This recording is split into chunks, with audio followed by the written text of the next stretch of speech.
जय गणेश दोस्तों, स्वागत है आप सभी का एक बार फिर से।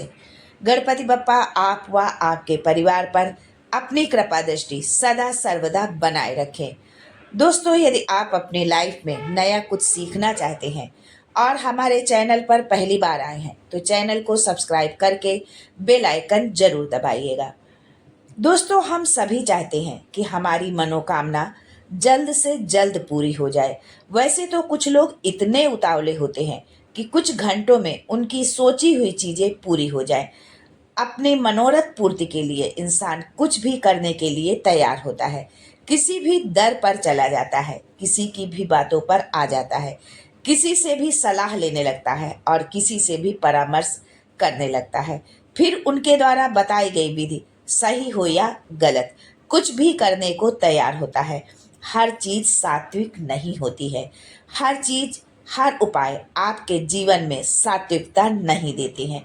कुछ उपाय, कुछ विधियां गलत भी होते हैं, शीघ्र प्राप्त होते हैं, लेकिन उसके पीछे जो शक्तियां होती हैं वो अच्छी नहीं होती, नकारात्मक होती हैं और बहुत देशी भाषा में कहूँ तो बहुत गंदी होती हैं। ऐसी गंदी शक्तियों का सहारा लेकर आप अपनी मनोकामना की सिद्धि करते हैं तो मनोकामना तो सिद्ध हो जाती है, लेकिन इससे आपके जीवन में बहुत नकारात्मक प्रभाव आते हैं जो समय और भविष्य में आपके घर के किसी भी प्राणी को भोगना पड़ सकता है। किसी भी व्यक्ति के साथ आपको इसका नकारात्मक प्रभाव दिख सकता है, चाहे वो आपके घर में जन्मा 2 दिन का बच्चा हो या कोई बुजुर्ग। आपके घर में कोई भी हो, उसे उसका प्रभाव पकड़ ही लेता है।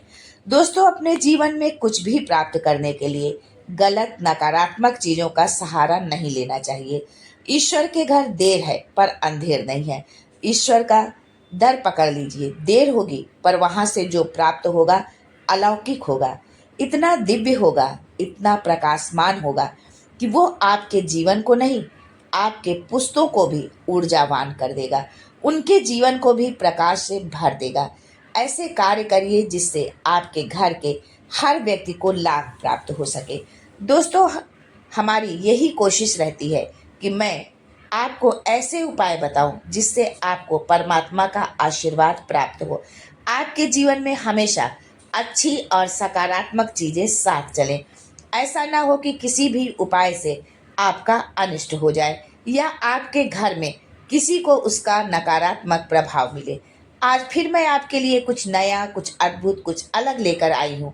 आज का मेरा उपाय प्रथम पूज्य देव गणेश जी का है। गणेश जी का पूजन करने मात्र से नहीं, गणेश जी का पूजन इस तरह करने मात्र से जीवन की सर्व मनोकामना सिद्ध हो जाएगी।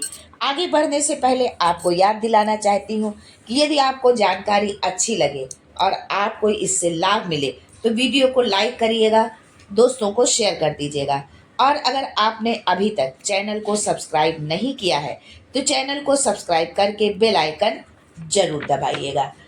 दोस्तों, हमारी कुंडली के अंदर 2 ग्रह ऐसे हैं जिन पे गणेश जी का सबसे ज्यादा अधिकार है। पहले है बुध, जो हमें वाणी देते हैं, बुद्धि देते हैं, हमें कम्युनिकेशन करने की ताकत देते हैं, हम लोगों से किस तरह से बात करें, हम अपनी बातें किस तरह से सामने वाले से के सामने प्रेजेंट करें, किस तरह से अपनी बातें उसको समझाएं, क्या भाषा लें, किस तरीके से हमें बोलना चाहिए, हमारी बॉडी लैंग्वेज कैसी होनी चाहिए, ये सारी चीज़ें हमें बुद्ध से प्रदान होती हैं। बुद्ध हमारी बुद्धि का विकास करते हैं। इसीलिए जब हम किसी के साथ बात करते हैं तो उस इंसान को कैसी बात पसंद आएगी, वो कैसी बात सुनना पसंद करेगा, यह एक पल के अंदर कैलकुलेशन हमें हमारा दिमाग देता है। मान लीजिए हम जहाँ बैठे हैं वहाँ हम आध्यात्मिक बात कर रहे हैं, कला क्षेत्र की बात कर रहे हैं, ये सुनने में उन्हें कोई इंटरेस्ट नहीं है। उन्हें मान लीजिए फैशन पर बात करनी है, पैसे पर बात करनी है, करंट अफेयर जो चल रहे हैं उन पर बात करनी है और मैं वहाँ ज्योतिष, आध्यात्म का ज्ञान दूंगी तो वो मेरी बात को इग्नोर कर देंगे, सुनेंगे ही नहीं। लेकिन अगर मेरा बुद्ध अच्छा होगा तो मैं तुरंत अपने माइंड को कमांड दूंगी, मैं अपनी ज्योतिष की बात को इस तरह से रखूंगी कि उनका भी इंटरेस्ट की बात हो जाए और अपने ज्योतिष का ज्ञान भी मैं उनको दे दूं। दूसरा प्रमुख ग्रह जिसकी वजह से हमें आध्यात्म की शक्ति मिलती है, जिसकी वजह से हम ईश्वर को अपने आप से जोड़ पाते हैं, जिसकी वजह से हमारी मनोकामनाएं सिद्ध होती हैं। हम जो भी पूजा पाठ करते हैं, हम जो भी ईश्वर का ध्यान जाप करते हैं, ध्यान लगाते हैं, वो ईश्वर तक पहुंचता है। और वो दूसरा ग्रह है केतु। केतु पर सबसे ज्यादा किसी का आधिपत्य है तो वो है भगवान गणेश जी का। केतु एक ऐसा ग्रह है जिनका सर नहीं है।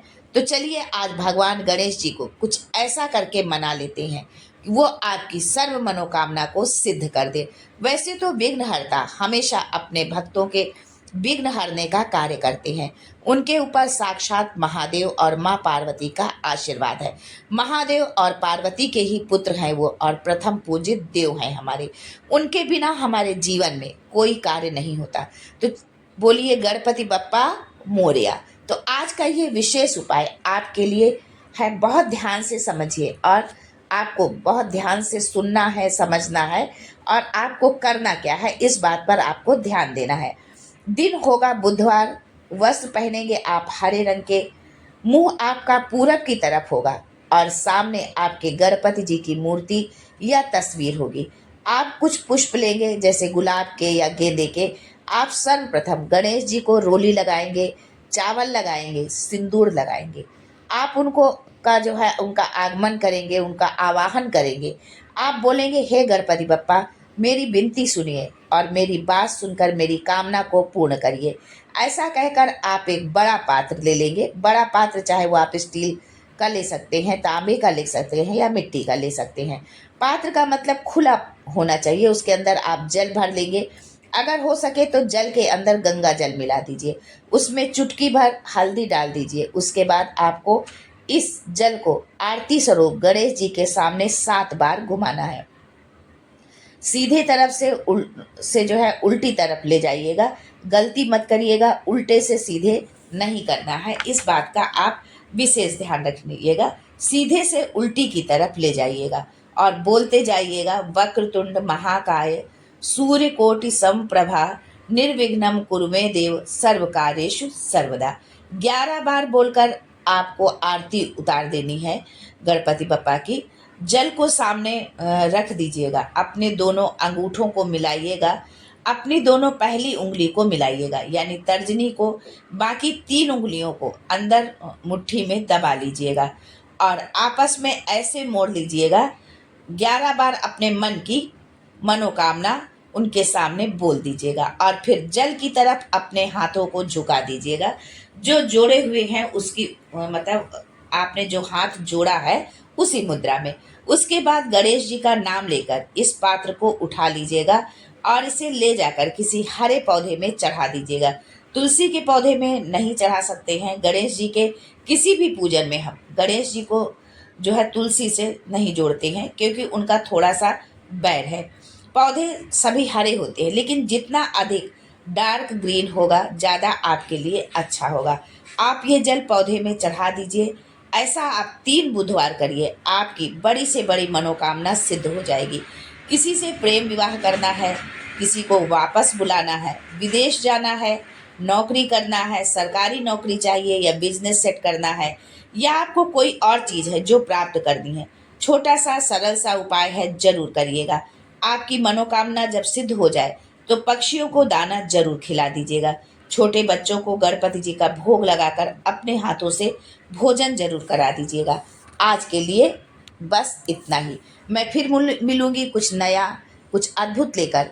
आपकी मनोकामना पूरी हो तो कमेंट में ज़रूर बता दीजिएगा। तब तक के लिए जय Ganesh and thanks for watching my video.